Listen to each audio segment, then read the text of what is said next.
Selamat sore Bu Veronica. Sebelumnya terima kasih izin memperkenalkan diri ya Bu. Saya Anda Astuti, calon guru dari Angkatan 8. Di sini saya sebagai calon guru penggerak mendapatkan tugas untuk melakukan demonstrasi kontekstual, di mana saya diminta untuk mewawancarai salah satu pimpinan sekolah di instansi. Kemudian kita nanti juga akan melakukan wawancara dengan kepala sekolah yang lain, dan saat ini nanti dengan Bu Vero, kemudian hari berikutnya nanti dengan Bu Yanti, kepala TK. Seperti itu Bu. Sebelumnya saya izin untuk mengajukan beberapa pertanyaan kepada Bu Veronica selaku Kepala SD Negeri 01 Jeruk Sawit. Untuk pertanyaan pertama, Ibu, berkaitan dengan identifikasi kasus-kasus baik dilema etika atau rujukan moral di suatu instansi, itu kan tentunya juga ada ya Bu ya, berkaitan dengan hal itu. Mungkin Ibu bisa menceritakan pengalaman Ibu sebagai kepala sekolah atau pimpinan di instansi pendidikan seperti itu Bu. Terima kasih Mbak Linda. Ya, untuk tentang ini dilema etika ya, memang untuk dalam kehidupan sehari-hari itu pasti akan dialami oleh setiap orang, tidak hanya di suatu instansi saja. Setiap hari dalam kehidupan itu pasti mengalami hal ini, dilema etika ataupun rujukan moral ini, dimana dilema etika itu tidak mudah seseorang untuk mengambil suatu keputusan, karena itu dua hal yang sama-sama benar, sama-sama mungkin sesuatu yang sulit untuk diputuskan, karena harus betul-betul mempertimbangkan banyak hal, karena dua sisi itu seperti apa ya, sama-sama baik, sama-sama kuat, sama-sama menjadi suatu kepentingan yang sama-sama penting dalam kehidupan sehari-hari, itu pasti akan dialami oleh setiap orang. Dan kalau di dalam kehidupan di instansi, ya jelas itu pasti akan ada. Dan untuk mengambil suatu keputusan dalam dilema etika itu tentu perlu suatu kecermatan.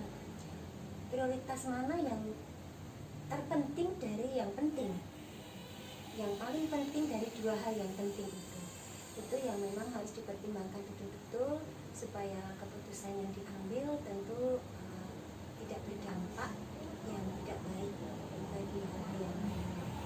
Memang dilema etika itu memang sesuatu yang tidak mudah untuk diambil keputusan. Berbeda kalau jelas membedakan baik dan buruk, itu jelas kita bisa langsung mengambil suatu keputusan. Tetapi dilema etika perlu banyak pertimbangan dari segala sisi, sehingga akan mendapatkan suatu keputusan yang paling baik dari yang terbaik dari yang baik untuk bisa dilaksanakan. Baik, terima kasih Bu atas jawaban Ibu berkaitan dengan dilema etika ini. Nah, tadi Ibu menyampaikan bahwa ada prioritas penting yang diutamakan seperti itu ya Bu. Jadi ada semacam urutannya seperti itu ya Bu ya. Nah, kemudian dalam menjalankan atau pengambilan keputusan di sekolah itu, di mana misalkan ada kasus dilema etika seperti itu, berarti seperti apa Bu? Iya, tentu diurutkan, dan yang terpenting itu tentu mempertimbangkan banyak hal ya Mbak. Misalnya contoh misalkan seperti hari ini mengalami ya termasuk dalam kasus dilema etika, walaupun secara sederhana. Sama-sama penting, sekolah membutuhkan saya, keberadaan saya di sekolah dengan semua kegiatan persiapan akreditasi ini misalnya, itu pasti membutuhkan keberadaan saya untuk ada di sini bersama rekan-rekan dan warga sekolah dalam mempersiapkannya. Namun di sisi lain, di kedinasan yang lain juga mengharuskan saya untuk hadir. Iya. Sama-sama penting, sama-sama hal yang harus dilaksanakan. Nah, di sini tentu banyak pertimbangan.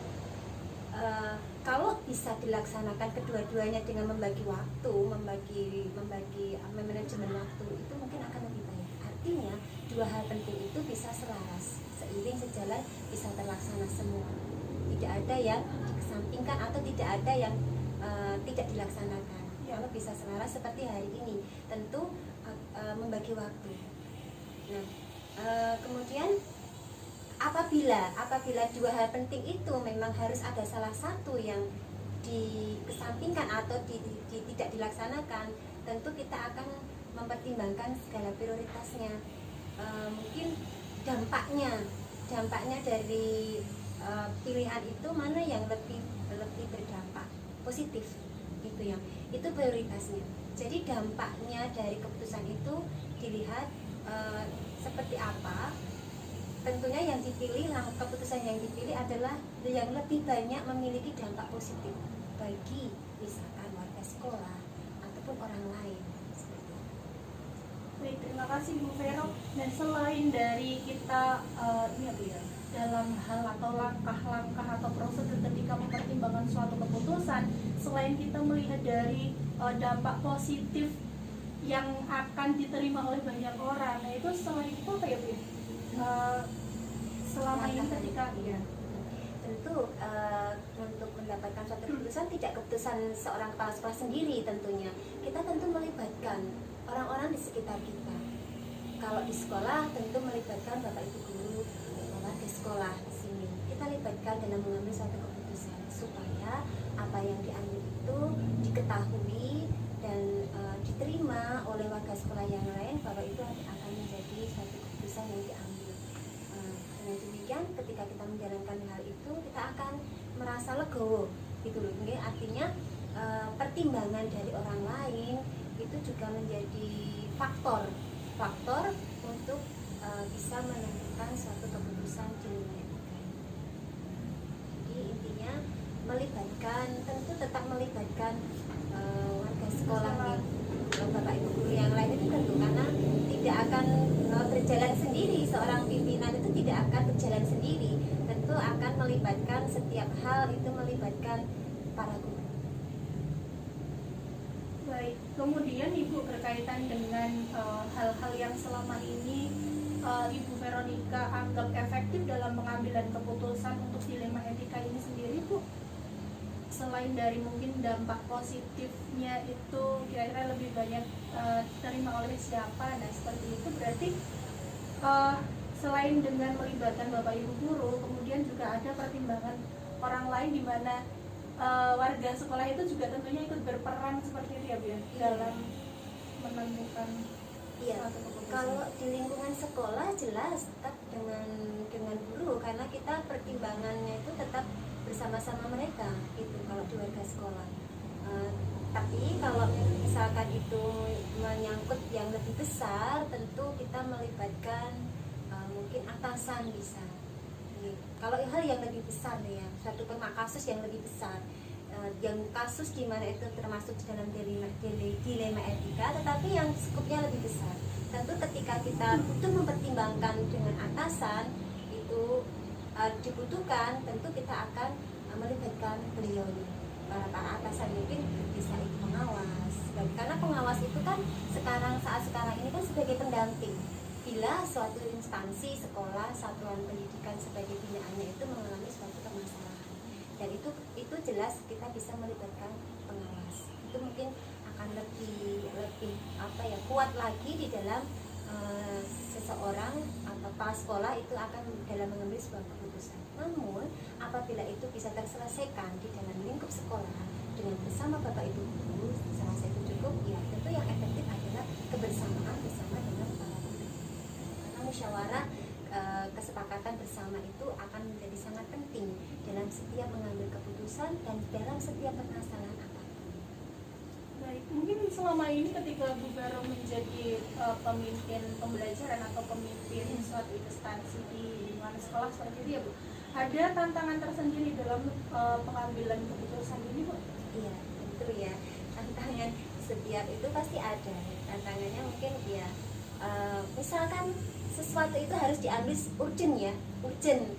Mungkin seketika itu memang butuh kejelian. Kita tidak bisa, kadang-kadang juga ada perasaan benar apa salah ya keputusan saya, itu pasti ada karena manusiawi itu pasti akan timbul di dalam hati, keputusan saya benar atau salah, itu pasti ada pertanyaan di dalam hati seperti itu tantangan secara pribadi ya, secara pribadi saya itu yang keraguan dalam mengambil keputusan itu tetap ada. Namun apabila suatu keputusan itu sudah diputuskan dan dilaksanakan, tentu kita siap dengan segala konsekuensinya. Iya. Harapannya tentu berdampak positif dengan orang lain, tapi bila mungkin ada hal-hal yang mungkin kurang pas di dalam keputusan itu, tentu kita akan tetap bisa konsekuensinya harus kita hadapi, misalkan dengan mencari solusi yang lain dari konsekuensi itu untuk menjadi lebih baik. Dalam suatu keputusan itu kan tentu bisa dilihat dari beberapa sudut pandang ya Bu ya. Kadang-kadang orang melihat bahwa dari segi positif, kadang-kadang juga dari segi yang lain seperti itu. Jadi kayak seperti ada pro dan kontra. Iya. Nah, Ibu ketika menghadapi situasi seperti itu bagaimana Bu? Ya, iya tentu kalau kita menghadapi suatu permasalahan, pro dan kontra itu pasti ada. Apalagi di dalam diri sendiri ya, itu pasti ada, karena itu tetap ada dalam suatu persimpangan. Ibaratnya orang mau berjalan di persimpangan, kita mau belok kanan atau belok kiri, ibaratnya seperti itu ya. Tentu ya itu tadi, mungkin kembali kita perlu orang-orang dekat ya untuk memberikan saran, orang-orang dekat yang memberikan saran. Kalau di lingkungan sekolah kita bisa melibatkan mungkin warga-warga orang-orang rekan-rekan guru atau para guru yang mungkin yang lebih senior, yang mungkin lebih itu pasti berpunyai pengalaman yang lebih, itu akan membuka wawasan, akan bisa memberikan suatu saran yang baik, dan tentu sebagai pimpinan menerima saran, walaupun sebagai pimpinan tapi tetap harus bisa menerima saran-saran dari orang lain. Itu saya rasa untuk kalau kita menghadapi tantangan-tantangan itu, karena pasti ada gejolak pro dan kontra, itu pasti ada, tapi melibatkan orang lain di dalam memberikan saran yang positif, saran yang baik, itu akan lebih memperkuat menghadapi tantangan tersebut. Jadi dengan melibatkan orang-orang yang lebih senior, karena bisa. memang kita perlu mendengarkan dari segi guru, karena tetap sebagai subjek langsung. Kita nggak bisa meninggalkan guru dalam membuat keputusan, tidak bisa sendiri di tangan kepala sekolah, tidak bisa seperti itu. Kalau bagi saya pribadi tetap melibatkan warga sekolah, karena ini adalah untuk kepentingan bersama. Baik. Terima kasih Bu. Kemudian berkaitan dengan penyelesaian kasus dilema etika ini sendiri, karena dilema etika itu kan kita bisa memandang suatu kasus itu dari benar lawan benar seperti itu ya Bu ya. Nah, apakah ketika dalam penyelesaian dilema etika itu ada jadwal tersendiri, atau seketika itu juga langsung terpikirkan berarti saya harus seperti ini? Itu bagaimana Bu? Tentu suatu permasalahan itu bisa kondisional ya, artinya bila memang itu urgent, yang sangat urgent, yang saat itu juga memang harus diputuskan, tentu kita harus memutuskan saat itu juga. Namun apabila masalah kasus itu mungkin bisa ada ruang waktu untuk kita berkoordinasi, pasti akan berkoordinasi terlebih dahulu supaya mendapatkan keputusan yang betul-betul terbaik untuk kepentingan bersama. Tapi jika sesuatu itu pasti ada ya, terkadang sekali waktu kita harus memutuskan saat itu juga, karena terkadang juga kasus itu muncul urgent, harus diputuskan, pasti mau tidak mau tetap harus mengambil keputusan saat itu, diselesaikan di tempat saat itu juga. Tapi bila ada ruang waktu, maksudnya ada waktu untuk kita berkoordinasi, tentu akan lebih memilih berkoordinasi. Berarti ada dua kemungkinan ya Bu ya. Pertama, ketika memang urgent kita harus segera memutuskan mana langkah mana yang akan kita ambil. Tetapi jika masih ada waktu atau kesempatan, ya kita bisa berkoordinasi. Itu yang paling penting, pasti akan memilih berkoordinasi. Baik. Nah, kemudian Ibu berkaitan dengan faktor-faktor yang mungkin dapat membantu Ibu dalam pengambilan keputusan ini, selain mungkin dari segi guru seperti itu. Tentunya ya dari segi guru ya, kalau di sekolah itu dalam membantu, karena kita bekerja dengan mereka, gitu kan, hanya itu. Kalau faktor yang lain dari segi ya hanya guru, mungkin ya guru di sekitar yang ada di tempat kita bekerja, tentunya yang kita libatkan itu faktor yang sangat mendukung kita untuk membuat suatu keputusan. Berarti eh, karena guru yang berperan aktif atau yang terlibat langsung sebagai dia ya, sehingga kita bisa memerlukan apa istilahnya seperti solusi apa yang mungkin nanti bisa diambil, solusi terbaik apa. Nah, kemudian Ibu berkaitan dari yang tadi sudah Ibu sampaikan berkaitan dengan dilema etika itu, pembelajaran apa yang mungkin dapat Ibu petik dari pengalaman Ibu sendiri ketika menghadapi dilema etika seperti itu, Bu? Ya, tentu akan ini memacu kita, mengasah kemampuan kita di dalam berpikir jeli, akan meningkatkan kompetensi kita untuk ketepatan dalam mengambil keputusan.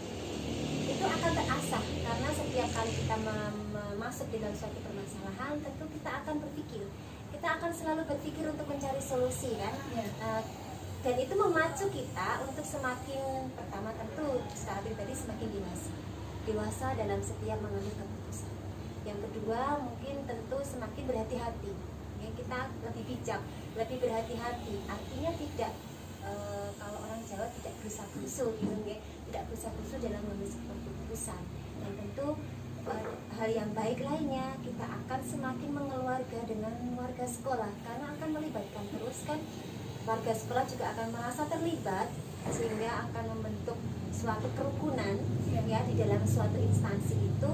Guyup, rukun, kebersamaan itu yang nomor satu di dalam suatu instansi. Pasti dengan kebersamaan, kerjasama yang solid, saya yakin tidak akan mengecewakan hasilnya. Suatu sekolah pasti akan menjadi lebih baik dengan kondisi warga sekolah yang solid. Iya.